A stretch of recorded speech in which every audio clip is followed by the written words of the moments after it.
किसे नहीं पसंद, हर किसी को पसंद है, पर हर किसी को बनाना बिल्कुल भी नहीं आता। तो आज हम आपको आसान तरीके से घर में ही ढेर सारे मोमोज बनाना सिखाएंगे दोस्तों। आप मिनटों में अनलिमिटेड मोमोज बना के खा सकते हैं, पूरी फैमिली के साथ इंजॉय कर सकते हैं, आपको बाजार जाने की जरूरत नहीं है। तो राम राम दोस्तों, मैं हूँ दिव्या, दिव्या फूड चैनल में आप सभी का स्वागत है। आई होप आप सब अच्छे और खुश रहे, हमेशा निरोगी रहे। दोस्तों 800 ग्राम हम ले लेते हैं यहाँ पे पत्ता गोभी। पत्ता गोभी को हमने अच्छे से धो के कद्दूकस करके रेडी कर लिया है।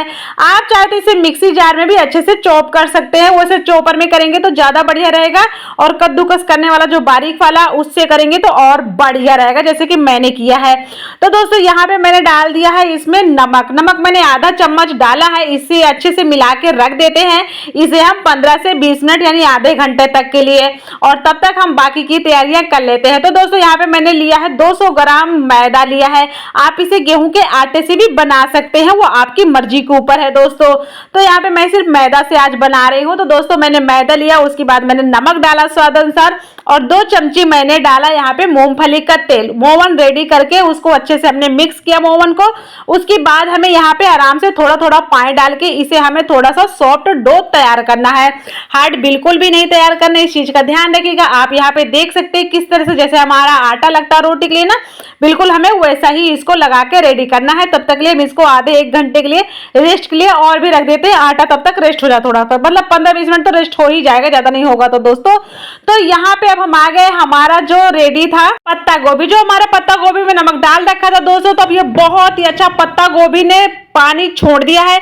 हम इस तरह से हाथों से निचोड़ के सारा निकाल लिए पानी। आप देख सकते हैं 1 गिलास से ज्यादा निकला है दोस्तों। तो हमने पूरा निकाल के रेडी कर लिया है। वापस से हमने लिया कढ़ाई में आधी चमची हमने डाला ऑयल। यहाँ पे बिल्कुल बारीक कटे हुए लहसुन हमने ऐड किया है। उसके बाद हम यहाँ पे बिल्कुल बारीक कटा हुआ अदरक भी ऐड कर दी है। इसे हम थोड़ा अच्छे से पका लेते हैं, जलाना बिल्कुल भी नहीं है दोस्तों।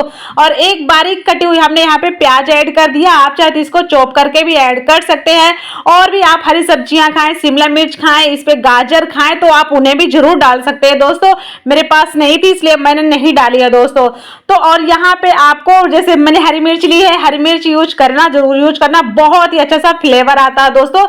इसको मैंने बिल्कुल बारीक काट के यूज किया है। हम डाल देते हैं हमारा पत्ता गोभी जो भी है। आप जब भी उसको यूज करें ना इस तरह से, जैसे हमने पत्ता गोभी को यूज किया था, तभी आप पत्ता गोभी में ही कद्दूकस करके सारी चीजें डालेंगे और इस तरह से पानी निचोड़ के यूज करेंगे।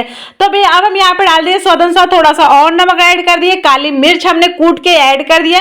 अब जब भी इसमें काली मिर्च यूज करें आप, तभी जब कूटे आप तभी इसको यूज करें, तभी यूज करेंगे तो उससे बहुत ही अच्छी सी टेस्ट आता है और टेस्टी मजा भी आता है खाने में। तो दोस्तों हमने इसको अच्छे से भून लिया था। लाइट चली गई थी तो हमने सोचा चलो इसमें हरा धनिया डालना है, तो कोई बात नहीं, लाइट चली गई, हम बाद में डाल देते। तो यहाँ पे डाल के रेडी करके रख दिया दोस्तों। और अब हम आ जाते हैं हमारे आटे की तरफ, यानी मैदा की तरफ। तो दोस्तों मेरा ये कहना है आप लोग प्लीज मैदे से नहीं आटे से बनाए तो ज्यादा बेस्ट रहेगा, क्योंकि आटा हमारे लिए बहुत ज्यादा फायदेमंद होता है और मैदा नुकसान करता है। तो दोस्तों मैं वीडियो बना के दिखाने की खातिर मैंने इसकी बनाए हैं।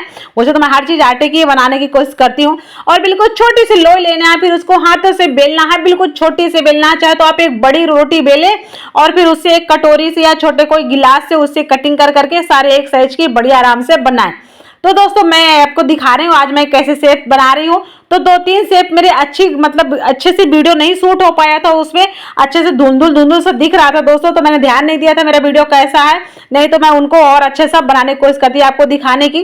तो आप यहाँ जैसे मैं बना रही हूँ आप इस तरह से बनाएंगे ना तो आपसे बहुत ही अच्छे से पैकिंग भी हो जाएगी, आपका किधर भी फटेगा भी नहीं, और बहुत ही मस्त क्यूट बनेंगे दोस्तों। तो यहाँ पे मैंने एक बना लिया, दूसरा मैं आपको और दिखा देती हूँ। तो कई प्रकार के मैंने बना के दिखाया था दोस्तों, क्या करें वीडियो थोड़ा सा डल हो गया था, इस वजह से मुझे वीडियो हटाना पड़ गए हैं, तो मैंने आपको इसलिए ज्यादा नहीं दिखाया। फिर भी मैं आपको 2-3 दिखा दी हूँ, आप जरूर अच्छे से सीखें। और बिल्कुल आसान तरीका है, बिल्कुल भी हार्ड तरीका नहीं दोस्तों। मैंने भी सब लोगों को देख देख के मोमोज बनाना सीखा है, मुझे बिल्कुल भी नहीं आता था, बहुत ज्यादा था, पर आता बिल्कुल भी नहीं था। तो देख सकते हैं इस तरह से बनाएं और पूरी फैमिली के साथ एंजॉय करें। और हाँ, मेरा वीडियो अच्छा लगे तो वीडियो को लाइक शेयर सब्सक्राइब जरूर करना और बेल आइकन जरूर दबा लेना, ताकि हमारे सारे वीडियो आप तक सबसे पहले पहुंचे। तो दोस्तों मैंने सारे बना के रेडी कर लिया है, और इधर मैंने पहले से पानी बॉईल करने के लिए चढ़ा दिया था। तो उबलते हुए पानी के ऊपर इस तरह से थाली या कोई भी जालीदार वाले बर्तन रखें, फिर उसके ऊपर सारे मोमोज जब रखें उसमें पहले घी या तेल लगा लें, और फिर उसके ऊपर से भी घी तेल लगा लें मोमोज के ऊपर, और फिर आप इनको आराम आराम से स्टीम करने के लिए रख दें आधे घंटे से 40 मिनट तक के लिए। इससे क्या अच्छे से पकेंगे तो बॉडी के लिए फायदेमंद होंगे, नुकसान नहीं करेंगे दोस्तों।